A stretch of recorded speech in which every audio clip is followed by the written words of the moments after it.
This is a Living Power with Dan Hurst Classic Revised. What happens now after Lot and his daughters have left Sodom and Gomorrah? What happens to them? Let's pick it up with verse 30. Lot and his two daughters left Zoar and settled in the mountains, for he was afraid to stay in Zoar. He and his two daughters lived in a cave. One day the older daughter said to the younger, "Our father is old, and there is no man around here to lie with us, as is the custom all over the earth. Let's get our father to drink wine, and then lie with him and preserve our family line through our father." That night they got their father to drink wine, and the older daughter went in and lay with him. He was not aware of it when she lay down or when she got up. The next day the older daughter said to the younger, "Last night I lay with my father. Let's get him to drink wine again tonight, and you go in and lie with him so we can preserve our family line through our father." So they got their father to drink wine that night also, and the younger daughter went and lay with him. Again, he was not aware of it when she lay down or when she got up. So both of Lot's daughters became pregnant by their father. The older daughter had a son, and she named him Moab. He's the father of the Moabites of today. The younger daughter also had a son. She named him Ben-Ami. He's the father of the Ammonites today. Now, it's easy to miss some key facts in this story because we get so caught up in kind of the horror of this whole, like, what? Did this really happen? Is this really in the Bible? Notice that Lot, the very first thing that we see in verse 30 is that Lot left Zoar because he was afraid and moved to the mountains. Why? It's possible that he feared, the Bible says that he was afraid. It's possible that he was afraid that the desolation that had fallen on the land might also fall on Zoar, even though the angel had told him that Zoar would be spared. But he may have just thought, this isn't going to be safe to stay here. Zoar is going to be destroyed also. Remember, Zoar was part of that 5-city area down in the south of the Salt Lake area, or the Dead Sea, that was really disobedient to the Lord. And so it was important for Lot to really understand what was going on, that whole area had been disobedient to God. And so maybe he was afraid that something was going to happen to Zoar also. Lot takes his daughters and he moves to the mountains, which was probably the very mountains that God told him to go to originally. Remember, the two angels said, "Go to the mountains, flee to the mountains." He said, "I can't make it to the mountains. This isn't going to work." And so he has to go to Zoar and they give him permission to do so. Well, now he goes to the mountains, probably the very mountains which God had told him to go to originally, and he takes up residence in a cave. And now he's in survival mode. He's lost everything. He's lost his wife. He's lost his wealth. He's lost his friends. He has nothing. And for all he knows, even Abraham has been killed in the devastation. I'm sure that they thought that the whole world had been destroyed. Now, it appears that Lot was really struggling with his faith. Yes, God told him originally to go to the mountains, but he also assured him that Zoar would be spared. Did Lot just not trust God? Was that the issue? Or did he finally realize that Zoar was no better than Sodom and Gomorrah, and so he felt he needed to get out of there, and certainly to get his daughters out of there? Now, I don't in any way want to justify what Lot's daughters did. But I want you to see something very, very revealing. We've looked at this chart before. And in this chart, this is kind of a timeline of the people of Genesis, beginning back with Adam. This is the ages of Adam, and the ages of his son Seth, and so forth and so on. There's Enoch and Methuselah, and there's Noah, who lived 900 and some odd years there, and that's about where he died. Well, if you drop down, here you see Abraham. Right there. Abraham was certainly alive toward the end of Noah's life. But look at this. Shem was also alive, and it was through Shem. The lineage came through from Noah through Shem for the line of this family. So Abraham was still alive, and Shem was still alive. And Abraham and Lot and Lot's daughters probably knew the story of the destruction of the earth well. They had heard this over and over and over again. And Uncle Shem Grandpa Shem, still knew, but was still alive. And Noah, for all we know, Noah may have still been alive at that point. We don't know. So if we follow this timeline and realize that they were still alive, then we have to realize that the destruction of the world was still very present in the mind of the descendants.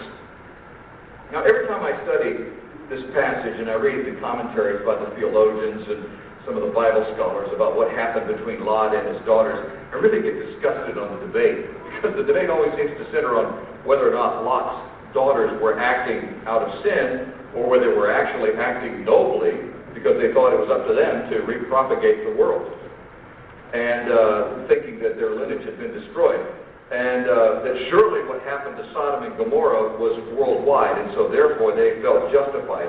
One writer has gone so far to suggest that Abraham had sinfully abandoned Lot and his family, and that somehow he must share in some of the blame.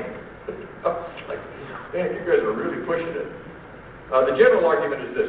There's three sides to the argument. First of all, that it was not through any sensual desire that the daughters of Lot deceived their father. That it wasn't a sensual thing. They felt justified to do that. Secondly, they might have thought that it may have been criminal to marry into another family, because there were people alive. Let's remember that they had been in Zoar, so they knew that there were still people alive. But maybe they thought that marrying into those people would have been wrong. And they probably believed that their kindred had perished in what must have seemed like a worldwide destruction. And maybe that Abraham and his kin had also been destroyed. And then the third part of it is they might have supposed that there was no other way to preserve the family line. Now, my job here is not to defend or to condemn Lot and his daughters. My job is to draw some conclusions and some applications and some implications from what happened. So, what did happen? Well, what happened was that both daughters got pregnant by their drunk father. That's what happened. And the oldest daughter had a son named Moab, and the youngest had a son named Ben-Ami. And the fact is that from those two sons of Lot were born the Moabites and the Ammonites. The story of Lot's life ends in the cave. We don't hear anything else about Lot himself, other than referring back to his life. But there's no more history about Lot at this point. The last we hear about Lot is he's living in a cave, and he's drunk, and he's lost everything. That's the last of Lot's life. It's a story of a life that had every opportunity for greatness. He was the nephew of Abraham, so close to Abraham that he was like a son to him. He saw God work in Abraham's life. He saw God work in his own life. Remember, his life had been rescued and spared so many times. He was somewhat sensitive to the things of God, but he still chose to go his own way, like so many Christians today. He was there when God began to lay out his plans for the redemption of man, but he missed it because he was too caught up in his own life. He could have played a major role in changing the world for good. But he got stuck in his own little world, and he contributed nothing of eternal value to the world. Where are the Moabites and the Ammonites today? His was a life of mediocrity. His was a life where he could have been so used of God, but he chose not to. He chose to live in his own little world and his own little life. That's where he ended up. Where are you today? Where are you today? What is God up to in your life? Are you like Lot? Are you so caught up in your own little world and your own problems that you've missed out on what God is really, really up to? Look what happened. He became the father of the Moabites and the Ammonites. And Deuteronomy says, now Moses is traveling, he's bringing the Israelites, we're jumping ahead several years, he's bringing the Israelites out of Egypt, and they've been wandering in the desert for 40 years, and he's bringing them up on the east side of the Dead Sea. And God says to Moses in Deuteronomy chapter 2, first of all in verse 9, he says, "The Lord said to me, don't harass the Moabites or provoke them to war, for I will not give you any part of their land I have given Ar," that was that area, "to the descendants of Lot as a possession." And then in verse 19 it says, "And when you come to the Ammonites, don't harass them or provoke them to war, for I will not give you possession of any land belonging to the Ammonites. I have given it as a possession to the descendants of Lot." Now I want you to see on the map where the Moabites and the Ammonites established themselves. You see there's the Dead Sea right here. There's the Sea of Galilee. There's the Dead Sea right there. And don't worry about this red line was the path that Abraham took. These purple lines here were the Israelites took when Moses led them out. So here, this area was the area that was known as Ar, and right there was the area where the Moabites lived, and right there was the area where the Ammonites lived. So here were the Moabites, just east of what is now Israel, and the Ammonites are up in this area. Today, show them the next map, if you will, and that's the area that is Syria, and this is the area that is now known as Jordan. So that kind of gives you a perspective of where they settled, and as you look through the Bible and you see how the Moabites and the Ammonites played into the lives of the Israelites, you see how close they were and the impact that they had on the Israelites. And sure enough, they had some tremendous impact.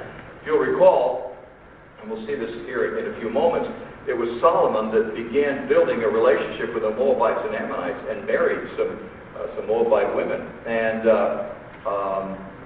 interacted with them. And it really affected Israel. It really made a big impact on them, not for good, because they disobeyed God in so many ways. And one of the ways that they disobeyed Him was their relationship with the Moabites and the Ammonites. So let's look at these Moabites and Ammonites. I call them the children of the cave.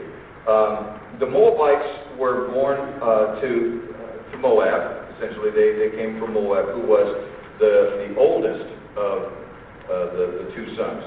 This was born to Lot's oldest daughter. But remember, Moab and Ben-Ami were Lot's sons. So it wasn't like these were grandchildren. These were his kids. These were his sons, birthed through his daughters. The Moabites became idolaters, which included human sacrifices to their god. Their god was known as Chemosh, and they even led the Israelites into idolatry. Look what Numbers 25 verses 1 through 3 says. While Israel was staying at Shittim, the men began to indulge in sexual immorality with Moabite women, who invited them to sacrifice to their gods. The people ate and bowed down before those gods. So Israel joined in worshiping the Baal of Peor, and the Lord's anger burned against them. So Israel began to interact with the Moabites through the line, if you will, of Lot. See what Lot's mediocrity contributed? Then there were the Ammonites. The Ammonites were through Ben-Ami. That was the son that was born to the youngest of Lot's daughters. They were a very, very brutal people, actually, the Moabites and Ammonites were. But the Ammonites were especially brutal. 1 Samuel 11:2 says, "But Nahash, the Ammonite, replied, I will make a treaty with you only on the condition that I gouge out the right eye of every one of you, and so bring disgrace on all of Israel." That's just the way of life, you know. You want to make a treaty with me? All you guys gouge out your right eye. There you go. That's a pleasant group of people to be around.